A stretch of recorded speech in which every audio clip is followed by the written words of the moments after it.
Benjamin Bibi Netanyahu, segundo seus simpatizantes, é o melhor estadista da história recente de Israel. Uma figura quase providencial que veio cumprir um mandato bíblico e salvar o povo de Israel e o Ocidente. E segundo seus opositores, Netanyahu é um ditador que governou Israel por quase 30 anos e um criminoso com várias centenas de milhares de mortos em suas mãos que iniciou guerras internacionais que persistem até hoje. Israel está pronta para qualquer ameaça, tanto na defesa quanto no ataque. Estamos determinados a nos defender. Também estamos determinados a cobrar um preço muito alto de qualquer inimigo que ousar nos atacar, de qualquer frente que seja. Tenho uma mensagem clara para líderes que reconhecem o Estado palestino após o massacre de 7 de outubro. Vocês estão recompensando o terrorismo. Tenho outra mensagem para vocês. Um Estado palestino não será estabelecido a oeste do Rio Jordão. Quem fala é Reinaldo José Carrillo Vilches, isto é, a Nova Enciclopédia, e convido vocês a nos darem um grande apoio, curtindo este vídeo, deixando seus comentários, que sempre lemos todos, ativando o sininho para receber as notificações. Claro, inscreva-se no canal e compartilhe com seus conhecidos nas redes sociais e no WhatsApp. Sem mais nada a acrescentar, vamos começar com a história de hoje. Benjamin Netanyahu nasceu em 21 de outubro de 1949 em Tel Aviv, nada menos que a capital do recém-fundado Estado de Israel. Seu sobrenome real, no sentido de que esse era o sobrenome oficial de seu pai, de seu avô e de seus antepassados. Por vários séculos não é Netanyahu, mas sim Mileshkovsky. Eram judeus, poloneses e bielorrussos até que emigraram para a Palestina, governada pelos britânicos. Sua mãe se chamava Silas. Segal nasce em 1912 em Petah Tikva, que ficava no coração da Palestina. Sua mãe vinha de pais judeus lituanos que primeiro emigraram para Minneapolis e depois fizeram a ascensão, ou seja, a migração para a terra de Israel. O pai de Netanyahu se chamava Benjamin Mileshkovsky e o pai dele, que era então o líder da família Netanyahu, se chamava Nataniel Mileshkovsky, um bielorrusso muito proeminente. Rabino, ou seja, líder espiritual, educador e especialista na lei judaica, que emigrou do interior da Bielorrússia para Varsóvia, na Polônia. Ele se tornou um dos ativistas públicos mais conhecidos do sionismo na região, fazendo discursos cuja qualidade era comentada por toda a comunidade judaica europeia. O avô de Netanyahu fazia longas viagens pela Rússia e Europa Oriental, promovendo o sionismo em comunidades judaicas. O pai de Netanyahu, chamado Benjamin Mileshkovsky, também será um acadêmico muito ligado a grupos fortemente sionistas de Israel. Mas o que é esse sionismo? Vocês podem estar se perguntando, e em poucos minutos vamos contar essa história pouco conhecida das raízes do Estado de Israel. Vamos voltar por enquanto às origens da família Netanyahu. Com o fim da Primeira Guerra Mundial, o Império Otomano se desintegra e o Reino Unido assume a administração do território. Chamado então por séculos pelo Ocidente de Palestina, agora sob o nome oficial de Mandato Britânico da Palestina. Nesse mesmo ano, Natan, o avô de Benjamin, muda-se com toda a sua família para o norte da Palestina, estabelecendo-se na localidade de Rosh Pina. E é quando ele muda publicamente seu sobrenome para Netanyahu, que em hebraico significa concedido por Deus ou dado por Deus. Essa era uma prática comum entre os judeus, como David Ben-Gurion e Golda Meir, que foram fundadores, patriarcas e matriarcas do Estado de Israel e futuros primeiros ministros. Com isso, eles trocavam um sobrenome de origem europeia por um sobrenome de origem hebraica, que refletia uma conexão mais antiga com a chamada Terra de Israel. Embora, como dissemos, as origens de muitas dessas famílias, por mais de um milênio, fossem de terem nascido e vivido na Europa. E embora na maioria dos casos tenham mantido firmemente a identidade e o sangue judeu proveniente do ventre materno, também houve uma mistura inevitável e significativa com a população europeia. O avô de Benjamin Netanyahu finalmente chega a esse território com dezenas de milhares de judeus que haviam sido convidados pela Palestina britânica. A chegada e o assentamento desses milhares de judeus Começa a gerar tensões com os palestinos, árabes, muçulmanos, assim como com os palestinos cristãos, cujas famílias estavam ali há séculos e, em alguns casos, milénios. Nessa terra, os judeus foram formando suas próprias comunidades, com seu próprio autogoverno e com suas próprias forças armadas. O que em pouco tempo vai gerando confrontos violentos entre esses grupos, que eram religiosa e culturalmente distintos e nem sequer falavam o mesmo idioma. E à medida que aumenta a migração judaica e os conflitos, o governo britânico vai perdendo pouco a pouco o controle do território e da população. Havia um dilema existencial sobre quem iria governar essa terra sagrada e milenar, pois nenhum dos lados demonstrava um desejo real e efetivo de uma possível convivência sob um mesmo Estado. Mas como se chega a essa situação tão delicada? Vamos falar então rapidamente sobre a história do sionismo.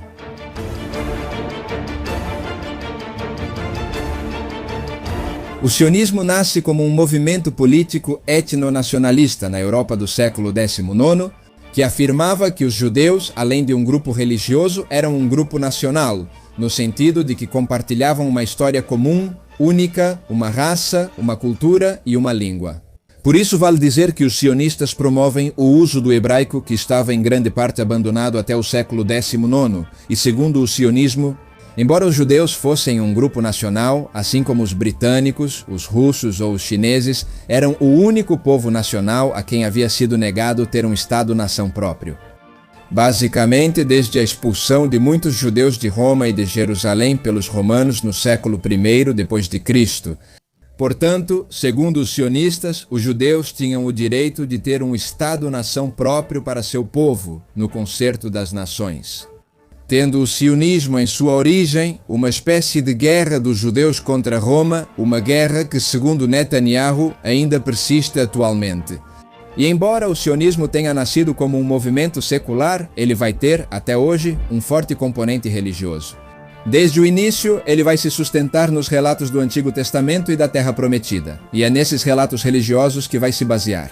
Também para que o lugar escolhido pelos judeus para construir o novo lar e o Estado judeu fosse uma terra que teve muitos nomes ao longo da história, há mais de 3.000 anos até Filisteu-Palestina. Há mais de 3.000 anos e por muito tempo depois, esse território que o sionismo coloca como objetivo estava dividido no final do século XIX em vários distritos administrados pelo Império Otomano.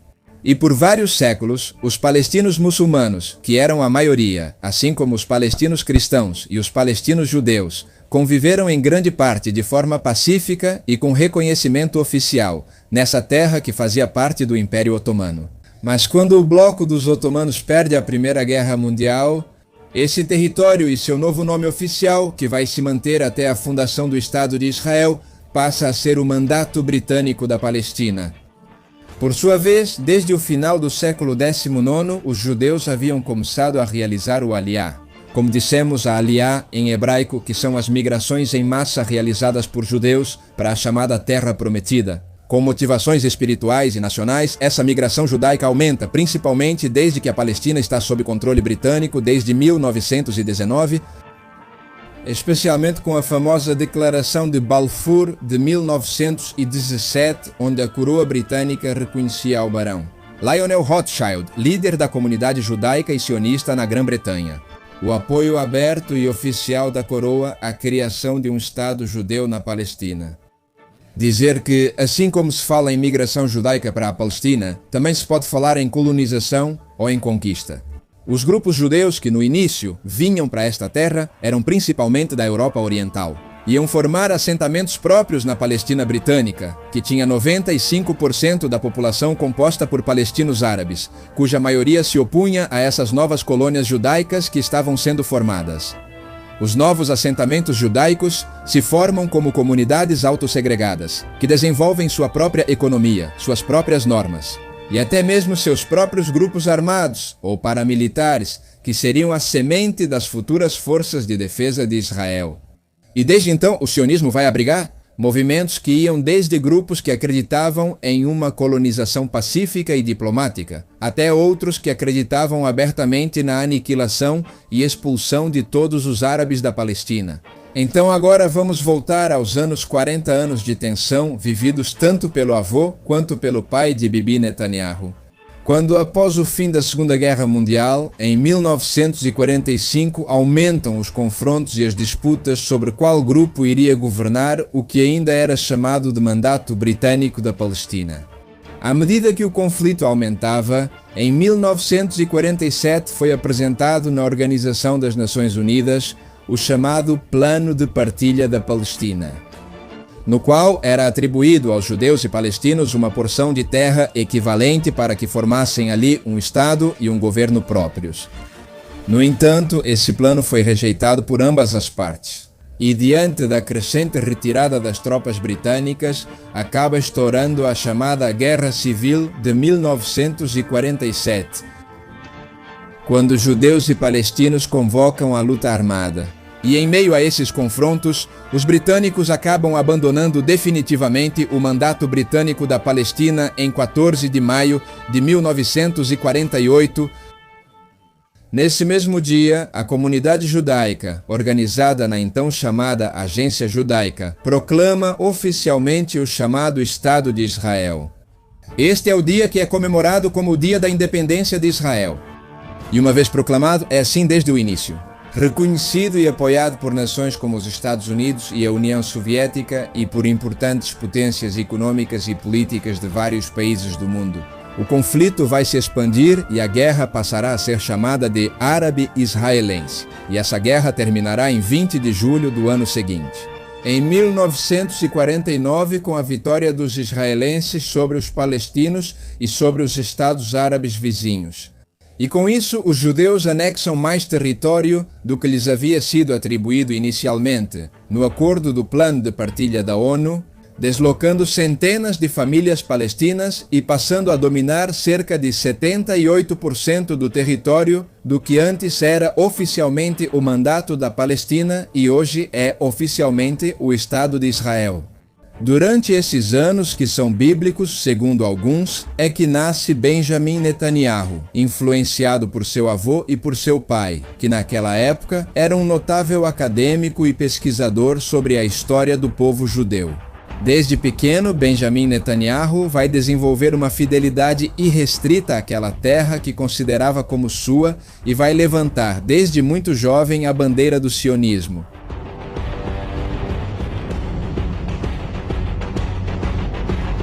Apesar de ter nascido em Tel Aviv, Benjamin vai viver a maior parte de sua infância em Jerusalém, devido às atividades de seu pai na Universidade Hebraica. Lá na escola, Benjamin será descrito como um menino educado, amigável e estudioso. Lá, ele também faz amizade com os filhos dos líderes do nascente Estado de Israel. Benjamin costumava passar a maior parte do tempo com seu irmão mais velho. Jonathan será seu companheiro inseparável de brincadeiras e uma figura crucial em sua vida. A família Netanyahu não tem dificuldades financeiras. Em 1952, Benjamin Netanyahu, seu pai, consegue trabalho como editor-chefe da Enciclopédia Hebraica, que se torna um sucesso comercial e um livro de referência obrigatório sobre a história judaica. São tantos e tão abundantes os rendimentos econômicos da família Netanyahu que, em 1953, eles se mudam para o bairro Katamon. Concretamente, uma casa grande e suntuosa que anteriormente pertencia a palestinos cristãos que fugiram após a vitória israelense na Guerra de 1948. Benjamin Netanyahu vai lembrar, anos depois, que embora a influência intelectual de seu pai estivesse muito presente nele, tinha sido sua mãe, Sila, quem deu a ele e aos seus irmãos o caráter e a disciplina que tiveram por toda a vida. No ano de 1956, os Netanyahu se mudam para Filadélfia, nos Estados Unidos, por causa de uma oportunidade acadêmica de trabalho para seu pai. Lá, Benjamin se depara com um evidente choque cultural entre os costumes judaicos e o novo ambiente ocidental americano, predominantemente cristão. Mas será que esse período será breve? E em 1958 ele volta para Israel e em 1961, após continuar seus estudos, entra na prestigiada escola secundária Rejabia, onde vai estudar. Também com os filhos da elite governante do Estado de Israel, onde, como curiosidade, seu irmão se destaca como presidente do Conselho Estudantil e dos Escoteiros. Mas 2 anos depois, em 1963, os Netanyahu voltam para Filadélfia, onde começa definitivamente uma nova etapa crucial na vida de Benjamin, pois sua família se instala de vez nos Estados Unidos da América. Por um longo período, essa é uma experiência descrita por Benjamin como muito traumática, terrível e difícil, pois para ele, criado no mais irrestrito pensamento sionista, significava, entre outras coisas, abandonar a terra prometida. Na América do Norte, Benjamin estuda na escola secundária Cheltenham, onde, já tendo fluência em inglês, alcança o quadro de honra dos estudantes, embora não se relacione socialmente com seu entorno. Em 1964, o irmão Jonathan parte para Israel para o famoso serviço militar obrigatório, no qual se destaca extraordinariamente e, por isso, passa a integrar as forças de defesa israelenses. E o jovem Benjamin vai ver esse caminho com muito anseio e com muito entusiasmo. Vale dizer que nesse ano de 1964 se forma uma organização que vai dar muito o que falar. A Organização para a Libertação da Palestina, que vai formar grupos políticos e grupos armados ou paramilitares nos territórios palestinos ocupados, exigindo a criação de um Estado palestino reconhecido internacionalmente. Segundo alguns autores, o Benjamin Netanyahu, adolescente desses anos, desenvolve uma dupla personalidade. Nos Estados Unidos era apelidado de Ben, um jovem estudioso, voraz, leitor de classe média alta, jogador de futebol e xadrez que gostava de falar sobre cultura pop e sobre a televisão norte-americana da época. Por outro lado, durante as férias em Israel, era Bibi, um jovem fervorosamente comprometido com a causa sionista, apegado às tradições do povo judeu, que se alegrava e sorria quando encontrava seus conterrâneos. Ao contrário da frieza com que tratava os norte-americanos, Bibi demonstrava desgosto pela cultura dos norte-americanos. Em uma carta daquele ano de 1963, ainda muito jovem, ele escreve, abro aspas, "Aqui as pessoas só falam sobre carros e sobre garotas, a vida aqui gira em torno de um tema, o sexo. Acho que Freud teria muito assunto para conversar. Aos poucos estou me convencendo de que vivo entre primatas, não humanos." Para a maior felicidade de Benjamin, aos 18 anos ele retorna com muito orgulho a Israel, para cumprir o serviço militar obrigatório, o mesmo em que seu irmão Jonathan serviu, acompanhando com muita experiência como soldado. Chega o dia 1º de junho de 1967 e apenas 4 dias depois, em 5 de junho, estoura a chamada Guerra dos 6 Dias entre Israel e a coalizão árabe do Egito, Síria e Jordânia, onde, segundo Israel, os árabes haviam militarizado suas fronteiras. O recém-chegado Benjamin não combate diretamente, mas vive de perto a emoção dos israelenses que triunfam sobre os árabes. E com isso conseguem anexar ainda mais território ao Estado de Israel. Ao mesmo tempo, ocupando o que hoje é conhecido como Gaza, Cisjordânia e as colinas de Golã, deslocando em um período de 10 anos cerca de 400 mil palestinos que haviam vivido ali toda a sua vida. O jovem Benjamin vê em seu irmão um combatente que está à beira da morte na guerra, um modelo a ser seguido durante seu próximo serviço militar.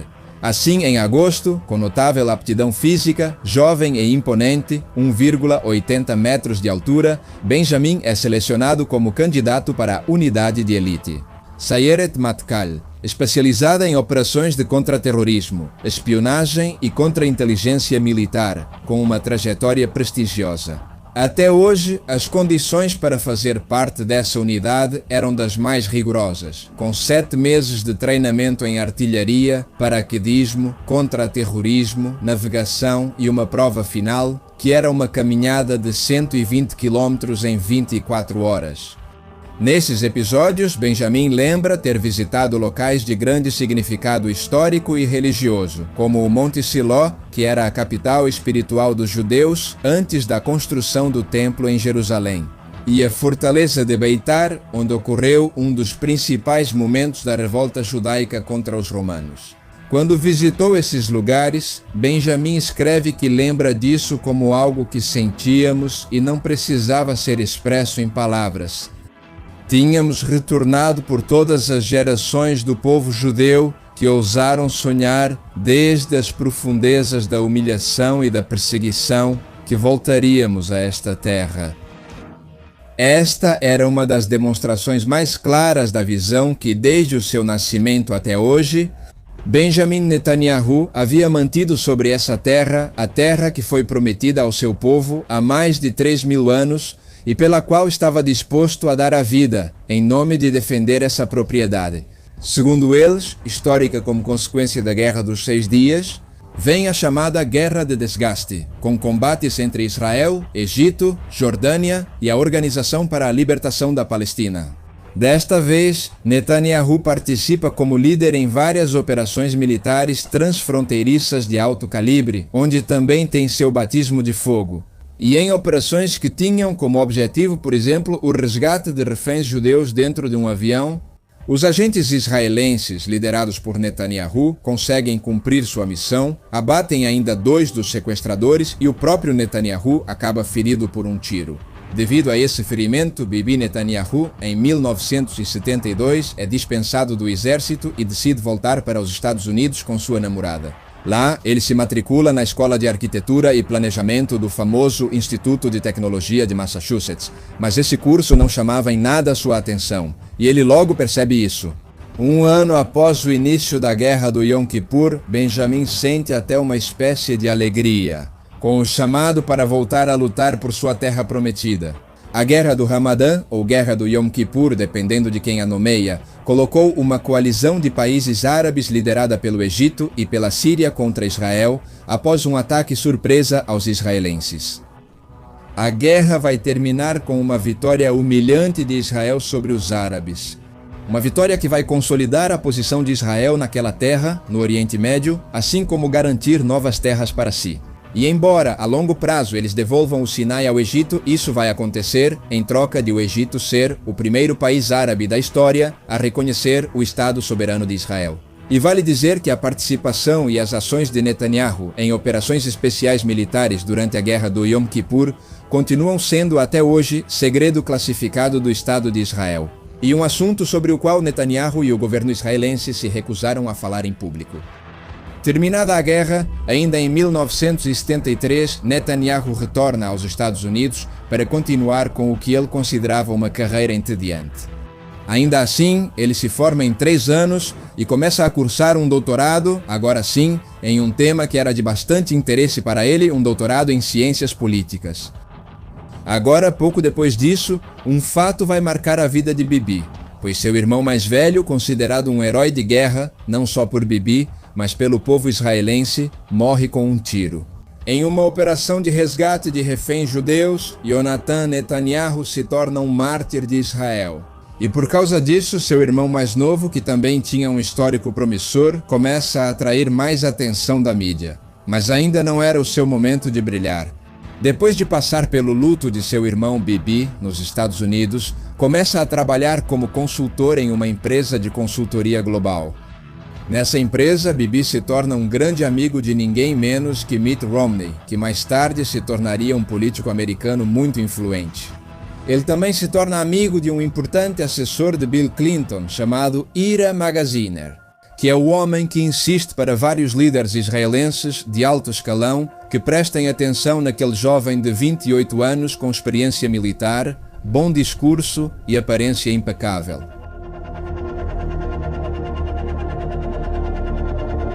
Dessa forma, em 1978, Benjamin começa a ter suas primeiras aparições na mídia dos Estados Unidos e de Israel. Lá, ele conhece figuras que serviriam como mentores, que, por exemplo, insistiam para Bibi que era um erro Israel não dedicar mais recursos à área de publicidade e de contrapropaganda, pois era nessas áreas que existia a melhor forma de conquistar a política dos Estados Unidos, que exigia conquistar a opinião pública. Deixe-me citar o que o Escritório de Informação da OLP disse a um jornal holandês em 5 de maio de 1977. A declaração foi clara. Nosso objetivo ainda é destruir o Estado sionista de Israel. Então, vamos lembrar que o que estamos discutindo aqui não é a tentativa de construir um Estado, mas de destruir um. Agora, em nível pessoal, Naquele mesmo ano, 1978, a esposa de Netanyahu, durante as semanas que antecederam o nascimento de seu primeiro filho, descobriu que Netanyahu tinha uma amante. Ela pede o divórcio e permite que ele veja a filha por apenas alguns minutos antes de levá-la dos Estados Unidos para Israel. Nessa situação complexa de sua vida pessoal e política, Netanyahu decide, assim como sua ex-esposa, voltar em 1978 para Israel. Mas sua missão era a sua carreira. Depois de um tempo com essa plataforma, no início dos anos 80 com sua nova namorada, Netanyahu decide mudar-se definitivamente de volta para Israel, agora em um cargo de marketing em uma importante empresa do país. Embora vale dizer no Estado de Israel, naqueles anos, as condições de vida não eram nada atraentes, comparadas ao padrão de vida médio da Europa e dos Estados Unidos. Voltando à sua vida, Netanyahu pede em casamento aquela que será sua segunda esposa e pede que ela se converta ao judaísmo.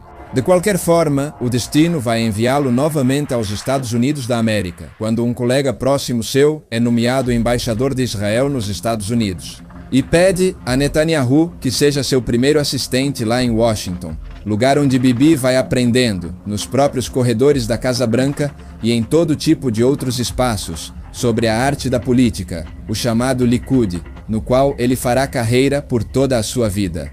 Netanyahu era o principal partido de direita nacionalista e conservadora em Israel, com uma forte tendência em sua origem ao sionismo expansionista, e que tinha suas raízes em movimentos dos primeiros anos de Israel que foram inspirados no fascismo italiano. Naquela época, Netanyahu vai ter que defender, como parte da Embaixada de Israel, a famosa invasão de Israel ao Líbano, onde viviam mais de 300 mil palestinos refugiados, e as forças israelenses organizaram um ataque com o objetivo declarado de neutralizar a infraestrutura dos palestinos, expulsar as forças sírias e apoiar a instalação de um governo de falangistas cristãos libaneses que era alinhado e aliado aos sionistas. Essa guerra termina com 14 mil mortos e a ocupação de Beirute, a capital do Líbano, pelas forças de Israel. Pela primeira vez na breve história desse estado, esses acontecimentos no Líbano causarão grande rejeição internacional, com fotografias e relatos por toda parte que expunham internacionalmente massacres perpetrados pelas forças israelenses nesses momentos difíceis e de grandes controvérsias. O governo de Israel contratava importantes judeus norte-americanos que eram especialistas em marketing para trabalhar a favor da imagem de Israel diante do mundo. Benjamin Netanyahu acaba sendo um dos soldados mais ativos e fiéis de um desses agentes. E Benjamin vai aparecer, ainda jovem, em inúmeros espaços midiáticos norte-americanos, onde vai defender de forma eloquente a política externa de Israel. E nesse percurso na Embaixada de Israel, Netanyahu vai entrar em contato direto com muitos dos jornalistas e homens de mídia proeminentes de Washington, fazendo todo tipo de relações públicas e chegando a conhecer pessoalmente o próprio Ronald Reagan, quando ainda era apenas um assistente de embaixador. No meio dessa atividade incessante, provando seus méritos para esse cargo, Benjamin Netanyahu, de 33 anos de idade, é nomeado como o novo embaixador de Israel nos Estados Unidos da América em 1982. Mas Benjamin já conhecia bem o Estado de Israel, e ele vai conseguir em muito pouco tempo que, em 1984, seja promovido a um novo cargo, o de embaixador de Israel junto às Nações Unidas. Mudando-se agora para Nova York, onde vai ver a ONU como um programa de televisão sem muita importância, onde podia apresentar discursos e ir aperfeiçoando-os. Mas além da ONU, Bibi entendia o campo das grandes ligas que era Nova York, a capital financeira do mundo, onde vai continuar conhecendo muitas personalidades, entre elas um senador de 40 anos chamado Joe Biden, com quem vai desenvolver uma amizade próxima nesses anos. A Netanyahu cabe defender bombardeios de hospitais em terras palestinas diante das câmeras norte-americanas. Por sua vez, em meio aos conflitos de Israel, vai conquistando mais espaço e fama em importantes meios de comunicação.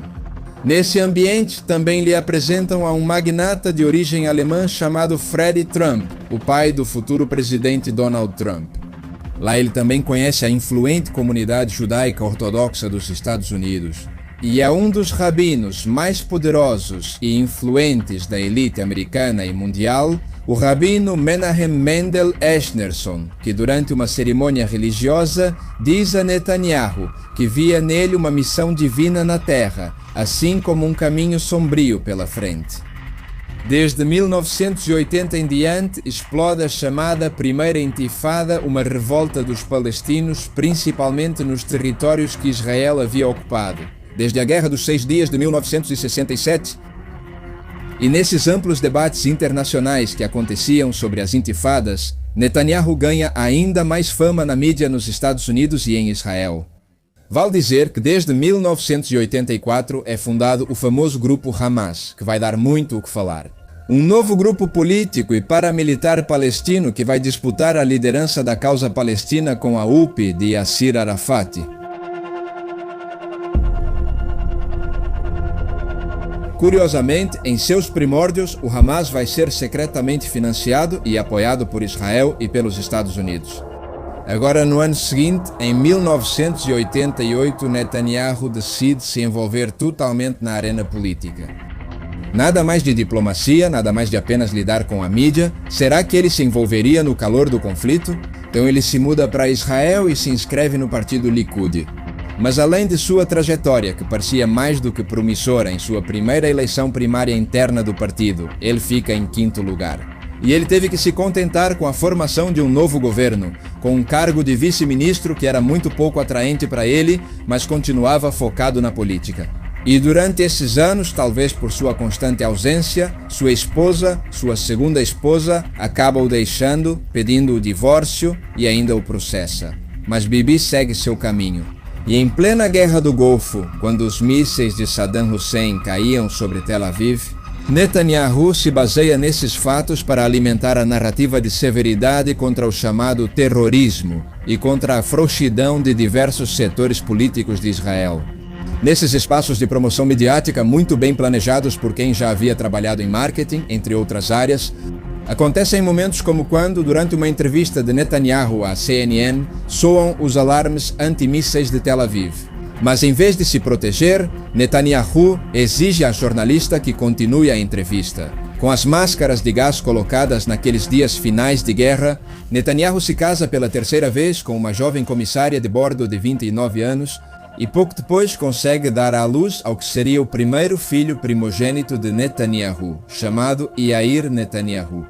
Em 1992 acontecem novas primárias do partido Likud, as segundas em que Netanyahu participaria, nas quais ele fica agora em 2º lugar. Agora, pouco depois, por acontecimentos da política interna, vão acontecer umas terceiras eleições internas em 1993.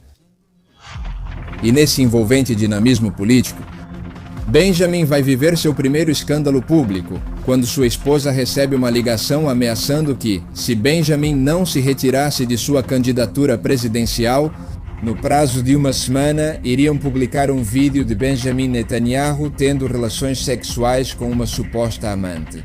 Quando sua esposa lhe conta isso, Vivi não nega o caso e se concentra no que é importante para ele, que era salvar sua campanha. Depois de dias sem conseguir descobrir quem era o extorsionador, Benjamin decide aparecer na televisão pública e contar o assunto. Olhando para a câmera com um tom ameaçador, dizendo que vamos ver quem está por trás de tudo isso. Apesar de descobrir o caso, Benjamin implora para sua esposa que não se separe, e ela aceita não se divorciar. Em troca, ela exige estar ao lado dele em todos os momentos, em situações importantes.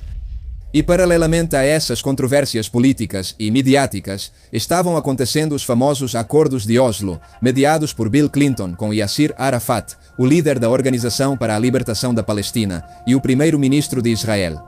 Mas além do alarde midiático desses acordos, o conflito entre Israel e Palestina vai continuar, com todo tipo de novos confrontos, com vítimas de ambos os lados, especialmente do lado palestino. E com Israel continuando suas ações, às vezes mais silenciosas, às vezes menos, para expandir seu controle territorial.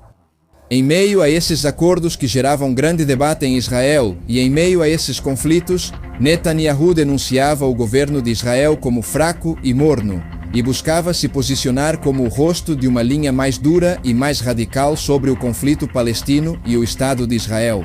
Havia duas grandes facções com suas nuances em Israel, uma que defendia o fortalecimento do Estado de Israel por meios diplomáticos e graduais, e outra que tinha como principal rosto Netanyahu, que defendia uma política mais dura e radical com os palestinos, inclusive uma política expansionista, e que acusava o governo israelense de ser brando e fraco. Enquanto isso, em Jerusalém, extremistas sionistas cometiam atentados em locais de culto muçulmanos, com aparente cumplicidade de soldados ativos de Israel. E grupos como o Hamas realizavam atentados suicidas em Tel Aviv, explodindo um ônibus que deixou 22 mortos.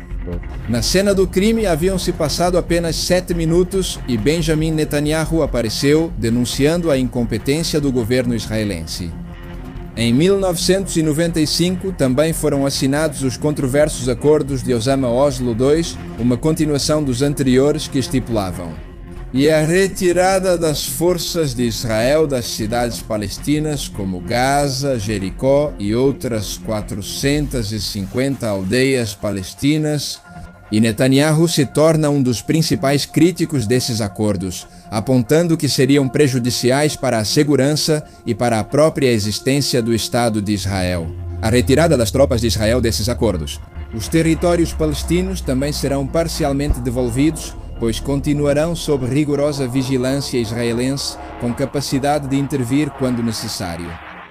Em meio aos debates acalorados que aconteciam em Israel em torno dos acordos de Oslo, no púlpito do Congresso, Netanyahu expressa que o atual governo de Israel era o governo mais distante já visto da herança sionista de Israel.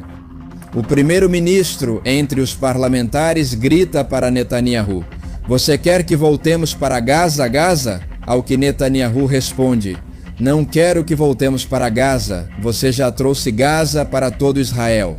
O fato é que o governo e o parlamento aprovam esses acordos da mesma forma, em momentos conturbados para o Estado de Israel, em que um grupo de encapuzados quebra as janelas do carro do primeiro-ministro. E ocorrem fortes protestos e manifestações contra o governo, liderados, entre outras pessoas, por Benjamin Netanyahu. Um mês depois de turbulência social e política em Israel após os acordos de Oslo, em uma grande manifestação organizada por grupos de esquerda em apoio ao primeiro-ministro Yitzhak Rabin. Depois que ele fez um discurso e saiu entrando no carro, um jovem judeu pertencente às facções mais radicais do sionismo atiraram nele 2 vezes pelas costas. Eram os grupos que argumentavam que o pacifismo do ministro Yitzhak Rabin seria extremamente prejudicial para a existência do próprio Estado de Israel e para os interesses do povo judeu. E o tiro, em questão de minutos, acaba com a vida dele. Além dos inúmeros indícios de que houve uma conspiração de alto nível contra ele, não faltaram acusações de que o próprio Benjamin Netanyahu teria estado envolvido nessa conspiração, para acabar com a vida dele. O fato é que acontece uma nova eleição e, em meio a novos confrontos militares entre israelenses e palestinos, Bibi aspira, como candidato do partido, ao cargo máximo do Estado. Com uma campanha muito bem preparada, ele consegue vencer, embora por uma margem muito pequena, com 50,49% dos votos. Benjamin Netanyahu se torna o primeiro-ministro de Israel.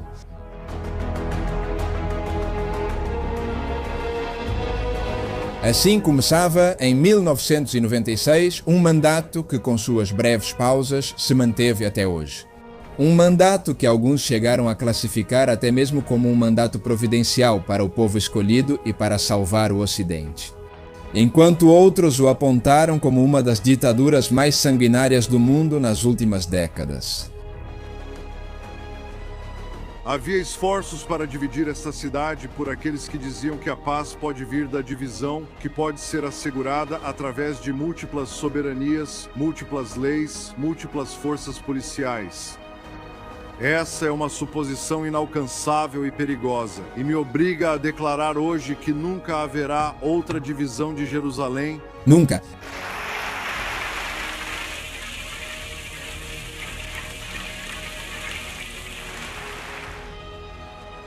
Além de períodos de pausa, Benjamin Netanyahu tem sido o primeiro-ministro de Israel desde 1996 até hoje. Antes de falar sobre a política interna de Netanyahu e sua bem-sucedida política econômica, é preciso dizer que todos os governos de Bibi foram marcadamente sionistas. expandindo as fronteiras do Estado de Israel em terras palestinas e consolidando seu poder no Oriente Médio. Desde o início até hoje, o Israel de Netanyahu se envolveu em múltiplos temas, múltiplos conflitos militares, sendo o mais recente a Guerra de Gaza, que começou em 2023. E só desde então causou cerca de 100 mil mortes palestinas e cerca de 2 mil mortes israelenses. Por outro lado, muito relevante, deve-se dizer que durante os governos de Netanyahu se consolidou a influência e a integração do Estado de Israel sobre a vida política e social da potência que são os Estados Unidos. Como ficou refletido em relatórios oficiais que datam desde 1996, onde Netanyahu afirmava que Israel buscaria que os Estados Unidos usassem seu poderio militar para favorecer os interesses geopolíticos de Israel no Oriente Médio, atacando países como o Iraque de Hussein, a Síria de Al-Assad ou o Irã dos Ayatollahs, com o objetivo de garantir um Oriente Médio favorável ao Estado israelense. No primeiro ano de governo de Netanyahu é alcançado um cessar-fogo sem novos ataques entre os lados em guerra. Em setembro de 1996, Netanyahu se reúne com Yasser Arafat, onde parece haver cordialidade e entendimento mútuo. No entanto, em poucos dias, já haverá novos escândalos, novos conflitos e confrontos entre palestinos e israelenses que resultam em dezenas e centenas de mortos e feridos. A postura de Netanyahu nessas negociações com a Organização para a Libertação da Palestina eram os chamados 3 nãos.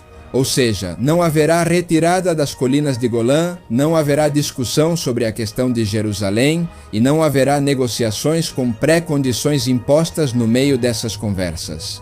As hostilidades se intensificam quando, em 1997, uma operação do Hamas, com suposto apoio do governo do Irã, deixa vários israelenses mortos com bombas em Israel. Em seguida, Netanyahu, como primeiro-ministro, autoriza uma operação do Mossad, onde, fingindo ser turistas canadenses, entram no reino da Jordânia e injetam veneno através da orelha de um general do grupo Hamas. Isso vai desencadear uma escalada de tensões diplomáticas mundiais entre o rei Hussein da Jordânia e o primeiro-ministro Netanyahu, depois que vários agentes do Mossad foram descobertos. Isso termina dias depois com uma troca de prisioneiros e uma relação muito deteriorada entre os dois países. Somado a novos ataques e novos massacres entre todos os lados em guerra nos meses seguintes. Netanyahu, na área econômica, vale dizer, toma várias medidas de liberalização econômica e promove um modelo de maior liberdade de mercado para Israel. São liberalizados controles cambiais e outras regulações, e alguns setores que pertenciam ao Estado de Israel são privatizados. Mas o que vai gerar mais insônia e mais inquietação é a questão da guerra israelo-palestina. Lá, Netanyahu vai enfrentar a oposição da esquerda, que o acusava de cometer excessos contra os palestinos e de não promover a paz. Assim como de alguns setores da direita, que por sua vez o acusavam de fazer concessões demais aos palestinos. E embora esse fosse o tema principal, também houve denúncias internas de corrupção e de tráfico de dinheiro. Influências sobre a magistratura de Netanyahu. A mais importante dessas veio da própria polícia de Israel em 1997. Em seguida, outra na qual o acusam de ter aceitado $100 mil de uma empreiteira. No entanto, além dos escândalos públicos, essas denúncias na promotoria nunca conseguem prosperar. Mas a verdade é que a situação complicada, com negociações de um lado e os ataques do Hamas e do Hezbollah de outro, vai fazer com que Netanyahu perca essa imagem de líder duro contra os inimigos de Israel. E com isso ele vai perder a eleição geral à qual se candidata em 1999 para se reeleger como primeiro-ministro. Mas a verdade é que essa derrota vai ser apenas uma pequena pausa, como vamos ver em breve. Após sua derrota na reeleição como primeiro-ministro, Netanyahu decide, à primeira vista e de forma pública, se retirar da política. Mesmo assim, ele vai continuar atento para um possível retorno. E no ano de 2002, esse momento chega quando ele é nomeado pelo primeiro-ministro Ariel Sharon como ministro das Relações Exteriores de Israel. Desempenhando várias funções nesse ano, destaca-se o fato de ter feito forte lobby para que os Estados Unidos invadissem o Iraque, apoiando essa invasão ao Iraque. Netanyahu testemunha sob juramento diante do Congresso que não havia dúvidas de que Saddam Hussein estava avançando no desenvolvimento de armas nucleares, embora isso nunca tenha sido comprovado depois. E afirma nessas declarações públicas que, se Saddam Hussein fosse derrubado, haveria efeitos positivos para toda a região do Oriente Médio. No ano seguinte, em 2003, em uma jogada suspeita, o primeiro-ministro de Israel, Ariel Sharon, transfere Netanyahu para o Ministério das Finanças, segundo alguns, aparentemente para prejudicá-lo como ministro das Finanças durante um período econômico incerto para Israel, diante da segunda intifada que estava ocorrendo. Mas além disso, Netanyahu se dedica totalmente a esse cargo e anuncia que o setor público excessivo e as regulações excessivas eram o que mais havia. Estagnada a produtividade de Israel, Benjamin implementa um programa econômico que será muito significativo para Israel. Aplica medidas de privatização e reduz os impostos, combate diferentes monopólios e cartéis econômicos que estavam travando a concorrência em vários setores. Implementa programas polêmicos para reduzir os auxílios governamentais. Como exigir a vários dos beneficiários desses auxílios que, antes de recebê-los, trabalhassem ou se capacitassem em alguma profissão. Também aumenta a idade para a aposentadoria e congela os gastos do governo por 3 anos, com o objetivo de reduzir drasticamente e, assim, alcançar a diminuição do déficit do orçamento público. O fato é que, e isso foi fundamental, em pouco tempo, a economia de Israel, liderada pelo ministro Netanyahu, começa a crescer, a prosperar e o desemprego é reduzido significativamente. Agora, no que era e vai continuar sendo o tema central para os israelenses, ele vai se opor abertamente ao plano de retirada de Gaza proposto pelo governo e ameaça renunciar se tal acordo for aprovado. Obrigado por assistir. A renúncia que de fato acaba acontecendo quando o governo israelense, em agosto de 2005, acaba aprovando o projeto. Assim, Netanyahu voltava agora para a oposição e, após complexas manobras políticas, volta a ascender como líder do partido Likud. Mas nessa eleição israelense que foi realizada, o Likud fica em terceiro lugar e sobrevive. E assim ele se tornava o novo rosto e principal líder da oposição israelense nesses anos. Ele vai manter uma linha discursiva dura contra a suavidade do governo israelense em relação aos palestinos? E ele vai se opor ao acordo de cessar-fogo entre o Hamas e Israel no ano de 2008. Para o ano de 2009 é realizada uma nova eleição em Israel e, após duras negociações e alianças inesperadas, embora seu partido, o Likud, tenha ficado em segundo lugar, Netanyahu comemora a vitória, pois os partidos de direita, no total, conseguiram a maioria no parlamento. Assim, o presidente do governo de Israel nomeia Netanyahu como novo primeiro-ministro de Israel. No entanto, quando chega a hora de formar o governo, ele deixa de fora vários de seus aliados da direita, com os quais havia comemorado a vitória inicialmente. E nesse novo governo e nova era que começava para Netanyahu, ele troca esses aliados por membros do centro e por moderados. A partir desse período, Netanyahu vai governar por 4 mandatos seguidos. Como veremos no vídeo,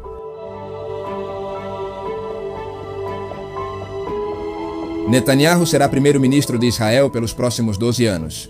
Uma época em que os conflitos e as negociações com a Palestina e os Estados Unidos continuarão sendo o tema central.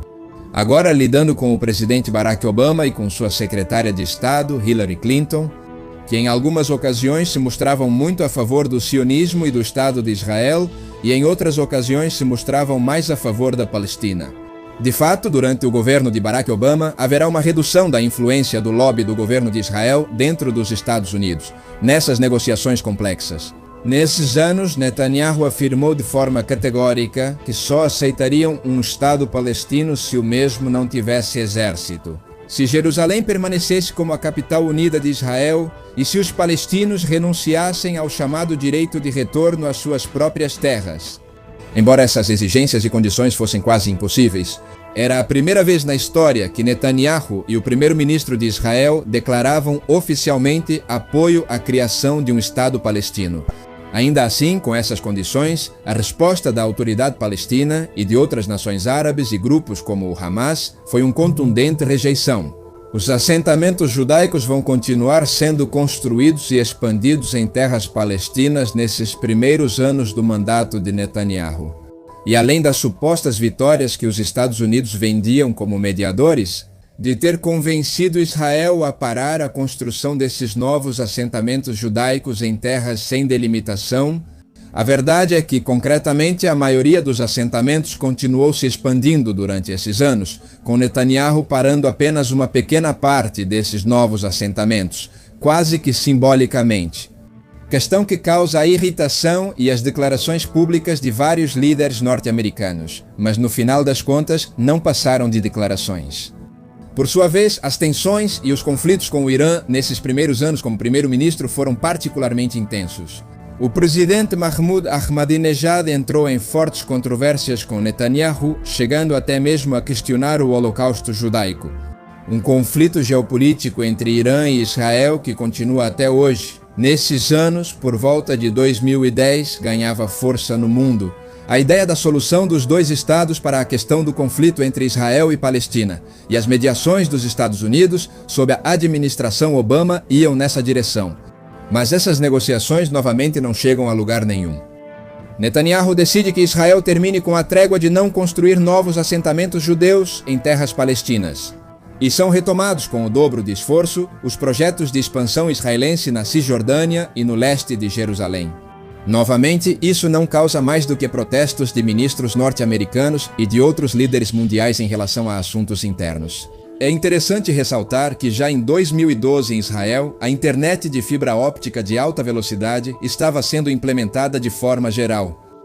E além disso, Netanyahu intensifica o que já era uma política de Estado, por meio da qual se tornaria o principal e mais avançado país do mundo em serviços de segurança digital e segurança cibernética.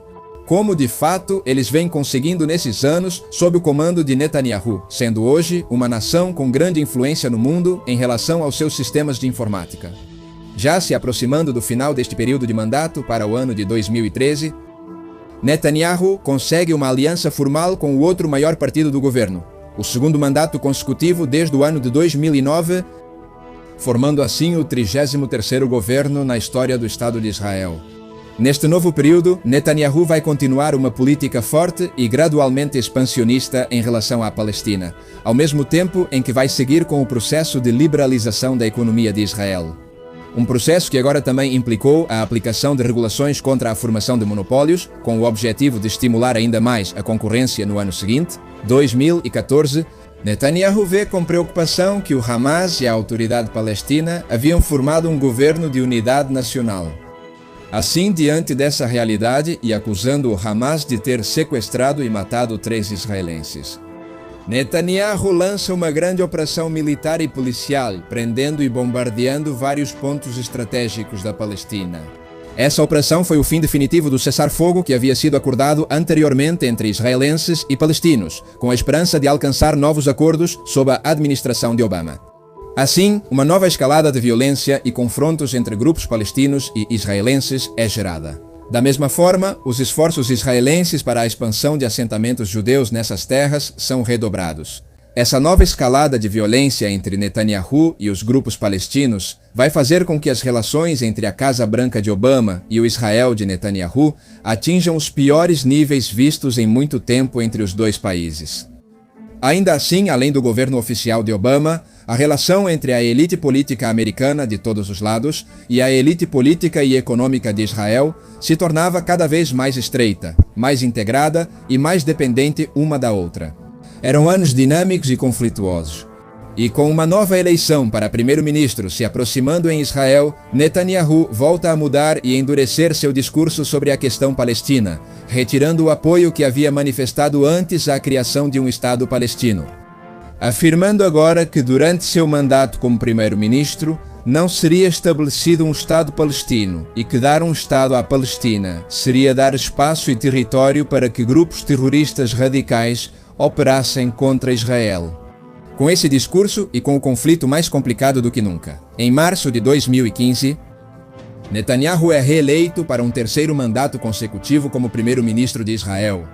E vale dizer que o povo parecia premiar ele e sua gestão de governo, pois essa foi a eleição em que o partido Likud conseguiu o maior número de deputados em sua história. Continuava assim em grande medida a visão e a política para Israel, que Netanyahu já vinha desenvolvendo há vários anos como primeiro-ministro. Agora vai incorporar importantes reformas agrícolas, vai também reduzir tarifas para estimular a concorrência e vai desregular o setor financeiro. Assim como outras medidas voltadas, entre outras coisas, principalmente para baixar os preços dos alimentos e de outros bens essenciais. Um dos maiores conflitos políticos que Benjamin Netanyahu teve em seu mandato não veio tanto da política, mas sim da religião, pois isso gerou um conflito com o Partido dos Judeus Ortodoxos, que fazia parte de sua coalizão de governo. Quando Benjamin Netanyahu propõe criar no famoso Muro das Lamentações um espaço dedicado para a oração de judeus não ortodoxos ou judeus não tradicionais. Questão à qual esse partido se opôs de forma radical e vocal, conseguindo-se eventualmente algum tipo de acordo. E esse episódio ficou como exemplo da forte influência que a religião tem na política de Israel. Enquanto isso, nos Estados Unidos chegava um novo presidente inesperado, chamado Donald Trump, após uma era de Obama que foi crítica em suas relações com Israel. Agora chegava à Casa Branca um grande aliado de Netanyahu, que tomaria medidas históricas, como reconhecer Jerusalém como a capital oficial de Israel e transferir a embaixada americana para Jerusalém. Por sua vez, nesses anos, Netanyahu começaria a viver um dos seus maiores escândalos. Investigado pela polícia israelense desde 2017 por casos de corrupção, fraude e suborno. A Procuradoria de Israel anunciou em 2019 que iria apresentar acusações criminais contra Netanyahu, causando grande alvoroço e debate nacional e internacional.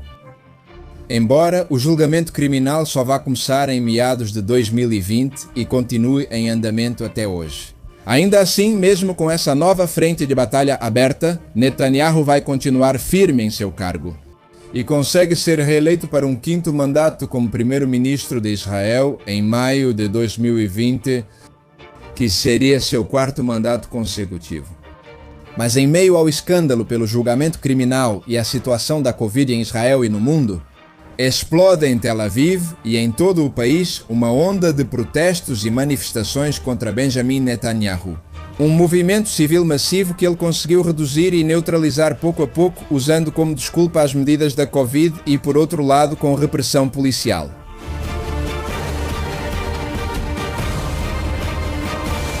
É importante dizer que desde a chegada de um novo governo mais pró-Israel nos Estados Unidos, com Donald Trump, as tensões entre Irã e Israel aumentaram ainda mais.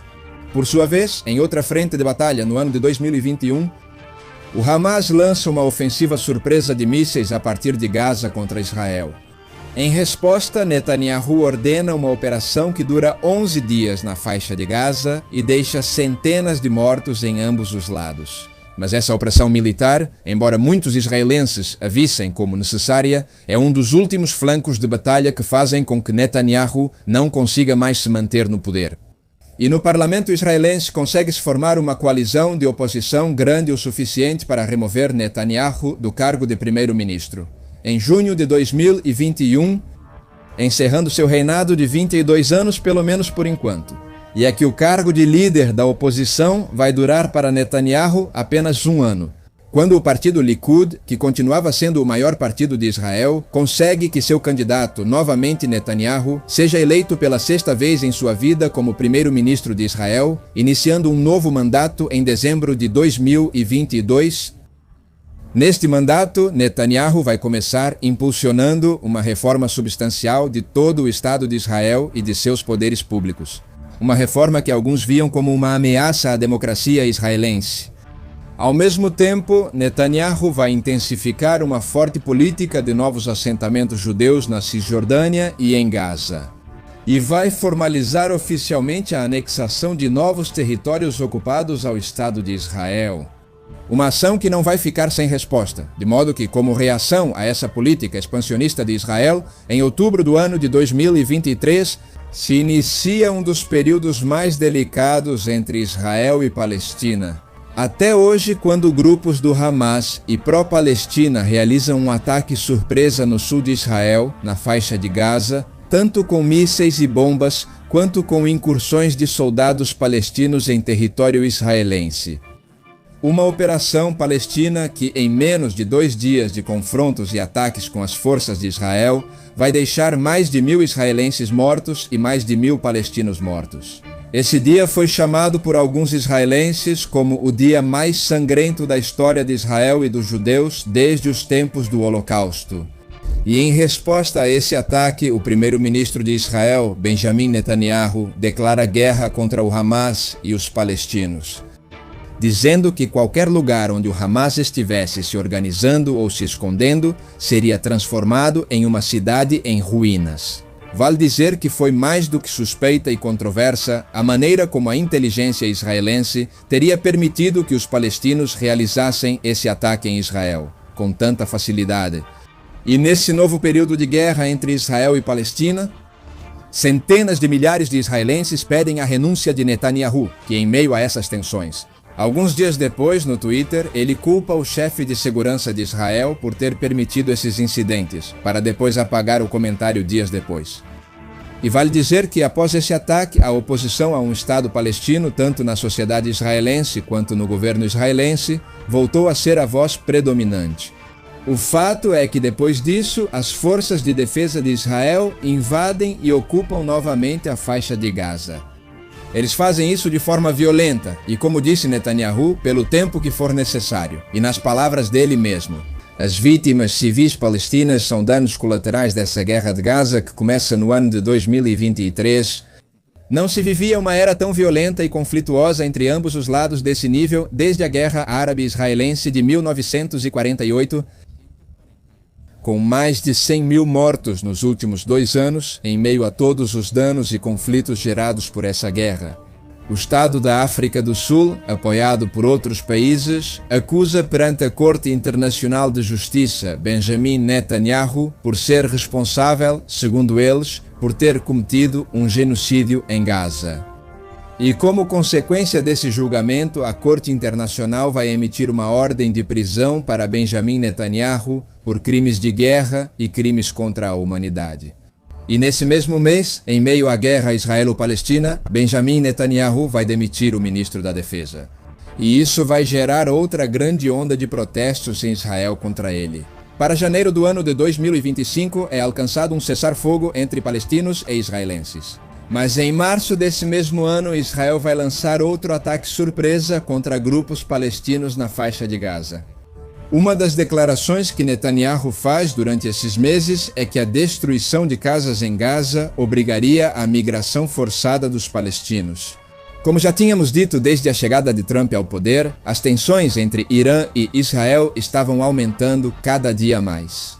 E em 13 de junho daquele ano, 2025, outro conflito que já estava em tensão há muito tempo vai explodir quando Netanyahu autorizar ataques aéreos israelenses sobre vários alvos-chave no Irã, dando início assim à guerra entre Irã e Israel, uma guerra que continua até hoje.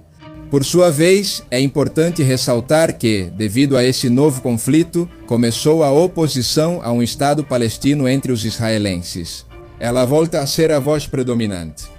Tanto no governo quanto na sociedade civil, essa é a vida até hoje de Benjamin Bibi Netanyahu. Entre elogios e duras condenações, ele tem sido o continuador desse projeto inédito e controverso que é o Estado de Israel. Nos próximos anos continuaremos ouvindo falar dele, entre as acusações de criminoso de guerra e os elogios de enviado por Deus. Sua vida também foi a história do século XX e a história dos conflitos teológicos que estão por trás dos movimentos da história. Muito obrigado a todos por terem assistido a este vídeo. Lembro que vocês nos dão um grande apoio, deixando seus comentários, dando like, se inscrevendo no canal, compartilhando o vídeo com todos os seus conhecidos e ativando o sininho para receber as notificações. Quem falou com vocês foi Reinaldo José Carrillo Vilches, isto é, a Nova Enciclopédia. Como sempre, agradecemos todo o seu apoio e muitas bênçãos para todos.